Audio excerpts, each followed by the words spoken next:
자, 다음 교환은 의면되다로 만든 교환입니다. 초급 문법이고요. 의면되다.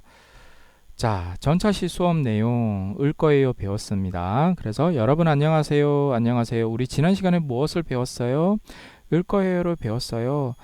맞아요. 뭐뭐 씨는 오늘 집에 가서 무엇을 할 거예요? 친구 만날 거예요? 뭐뭐 씨는 오늘 집에 가서 무엇을 할 거예요? 공부할 거예요. 네, 잘했어요. 선생님은 집에 가서 영화 볼 거예요. 하고 영화 이야기를 뒤에까지 해서 뭐 연결 이런 거 좋습니다.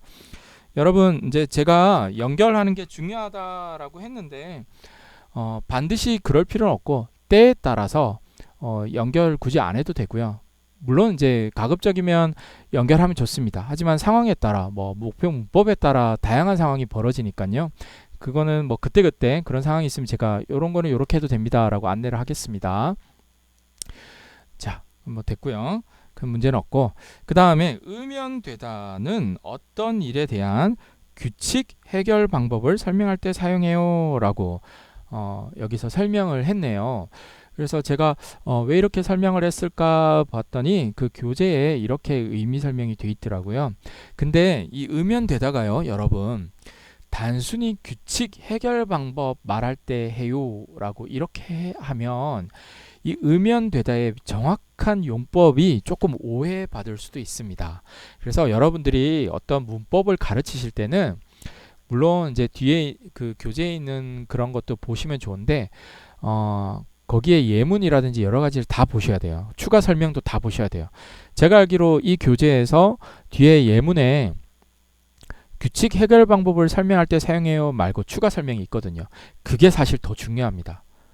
왜냐하면 자, 여러분 의면되다가 제가 여기에 예문을 가지고 한번 설명해 볼게요. 자, 가령 이런 문장이 있어요.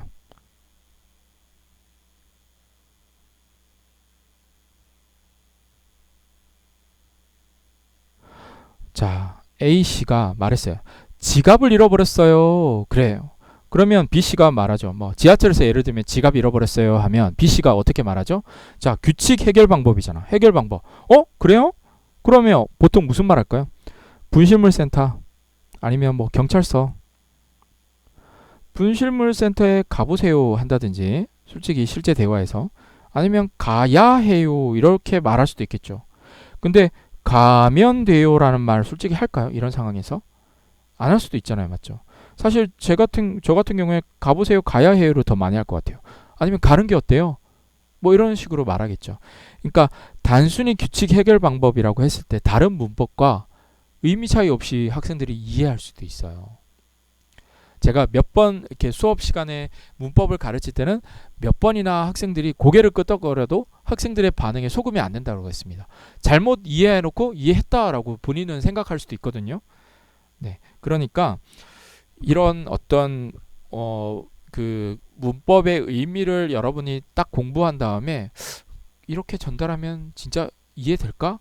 몇 번 생각해 보셔야 돼요. 그러면 이걸 제일 확실하게 하는 방법은 다양한 예문들, 실제 대화에서 어떻게 쓰는지 예문들을 곰곰이 생각해 보면 그런 어떤 미묘한 의미 차이가 나올 겁니다. 그래서 이런 부분들이 이제 초보 교사들이나 예비 교사들이 진짜 어려운 부분이에요. 그래서 혹시 이런 부분을 잘 모르겠으면 저한테 모의 수업이나 뭐 교환 작성하다가 중간중간에 물어보셔도 됩니다. 따로 연락 주셔도 돼요. 자, 그러면 교수님, 아오야 해요. 사실 이 음연되다가 아오야 해요랑 많이 비교돼요. 왜냐하면 많은 경우에 음연되다의 자리에 아오야 해요를 넣어도 말이 되거든요. 그러면 아오야 해요와 음연되다의 의미 차이를 중심으로 설명하는 게 진짜 중요합니다. 아오야 해요를 학생들이 많이 알거든요. 그러면 이제 거기에서 나오는 게 이런 거예요. 아오야 해요는 의무예요, 의무. 그런데 아오야 해요와 다른 게 음연되다는 그냥 어떤 조건이 충족되면 충분하다라는 의미가 전달돼야 돼요. 충분해. 그것만 충족되면 충분해. 이런 의미가 전달되는 문장을 생각해야 되겠죠. 그래서 어떤 예문을 하면 좋냐 하면 내일 우리 여행 몇 시까지 가야 해요?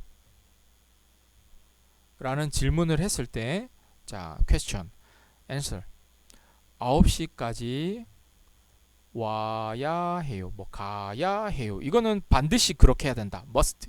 의무예요. 근데 뭐 그냥 9시까지 가면 돼요. 그러면 충분해요. 이거는 충분하다 의미잖아요. 요런 의미 차이를 보여줘야 돼. 그럼 돈 얼마 가져가야 돼요? 10,000원 이상 가지고 와야 돼요. 10,000원보다 적으면 안 돼요. 이건데 근데 의미한대요 하면 10,000원 가지고 오면 돼요? 10,000원 가지고 오면 여기 해요가 아니에요. 돼요네. 10,000원 가지고 오면 돼요. 이렇게 말하면 이제 충분하다는 거잖아요. 그래서 이렇게 반드시 뭐뭐를 해야 된다는 게 아니라 그냥 표정으로 뭐 10,000원 있으면 돼요. 더 많으면 좋아요. 하지만 미니멈 최소 10,000원이면 충분해요. 뭐 이렇게 얘기해 주면 됩니다. 그래서 이런 거를 설명할 때 충분히 핵심이잖아요. 그럼 충분이라는 단어 정도는 학습자의 모국어로 정말 어려우면 설명해 줘도 됩니다. 뭐 중국어나 베트남어나 영어나 이런 걸로 뭐 영어 같으면 뭐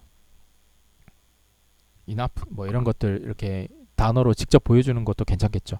그래서 충분하다라는 의미로 설명하는 게 정말 중요합니다. 그래서 의미한데다 이게 사실 제가 현장에 가보면 이거 제대로 설명하는 분들 많지는 않은 것 같아요. 그래서 이런 미묘한 의미 차이로 설명하는 게 정말 중요합니다. 그래서 이것만 해결되면 이 교환은 뭐 큰 문제는 없는 것 같고요. 그래서 이 부분이 조금 더 설명돼야 되겠다. 이게 제일 중요합니다. 그래서 이런 거 위주로 예문이나 상황들을 더 넣으시고 그 다음에 뭐 이런 것들은 이제 받침 유무에 따라서 조합하는 거. 그 다음에 받침 유무 이렇게 했죠. 그 다음에 이제 여기 불규칙 설명했네요. 이런 것들은 뭐 괜찮고요. 그래서 지금 조합 이렇게 하는 게 너무 길잖아요. 그래서 이런 것들은 조금 생략하셔도 됩니다. 자, 그다음 불규칙까지 뭐 지금 PPT 3페이지 정도 되는데 조금 생략해서 한 페이지에 넣으셔도 되고요. 네, 자세히 하는 거는 뭐 괜찮습니다. 학습자에 따라서. 그 다음에 이제 주다, 앉다, 찾다, 자다 이런 거 넣어서 단순하게 면대에 붙이면 되는 이런 단순한 그 연습 문제가 있으면 되고 그 다음에 요거보다 조금 더 고차원의 의미를 설명하는 그런 게 있으면 되겠죠. 자, 그런데 여기서 하나 또 눈에 띄는 게 되어, 되었어 이런 말은 없죠. 되어죠. 되었어죠. 그래서 여러분 이게 한국 사람도 되와 되를 헷갈리는 경우가 되게 많아요. 되는 되어의 준말이에요.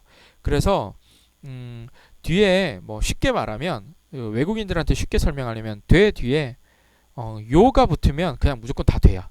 근데 돼 뒤에 뭐 요 외에 다른 거부터 뭐 어나 지나 고나 이런 거 붙으면 이 한 개짜리 돼예요. 이렇게 설명하세요. 이렇게 하면 제일 쉬운 방법입니다. 그래서 요런 것들 한국 사람도 많이 틀리기 쉬운 문법 조심하시고요. 자, 그 다음에 지금 이 작성자께서는 이 음연되다가 해결 방법 뭐 이런 거니까 이런 문장들을 줬는데 자, 이런 거에서 이런 게 되는 거죠. 핸드폰 잃어버려서 전화할 수 없어요. 그럼 어떻게? 뭐뭐 아오야 해요. 사실 이렇게 더 많이 말하잖아요. 그래서 이거보다 이제 충분하다는 걸 나타내는 거 이런 걸 해야 돼요. 해결 방법보다는 충분이라는 걸 나타내는 게 음연되다의 명확한 방법입니다. 제가 그래서 이 교재를 봤더니 설명은 규칙 해결 방법이라 해놓고 그 예문을 보면 다 충분하다는 그런 의미로 돼 있더라고요. 그래서 그런 것들을 이제 여러분들이 조금 예문을 같이 보시면서 의미 파악하는 게 중요합니다. 집에 가야 하는데 돈이 없어요. 친구한테 전화하세요. 전화해야 돼요. 사실 이걸 더 많이 쓰잖아요. 전화하면 돼요. 이런 말 안 쓰잖아요. 그래서 하면 돼요라고 쓰는 경우는 뭐 큰 문제 없어. 뭐 그러면 충분해. 뭐 이런 약간 뉘앙스로 말할 때는 쓰는 거니까 그런 뉘앙스가 잘 드러날 수 있는 그런 예문이나 상황 설정들을 보여주시는 게 좋습니다. 마찬가지로 이런 활동들도 마찬가지고요. 네, 다른 건 괜찮습니다. 수고하셨습니다.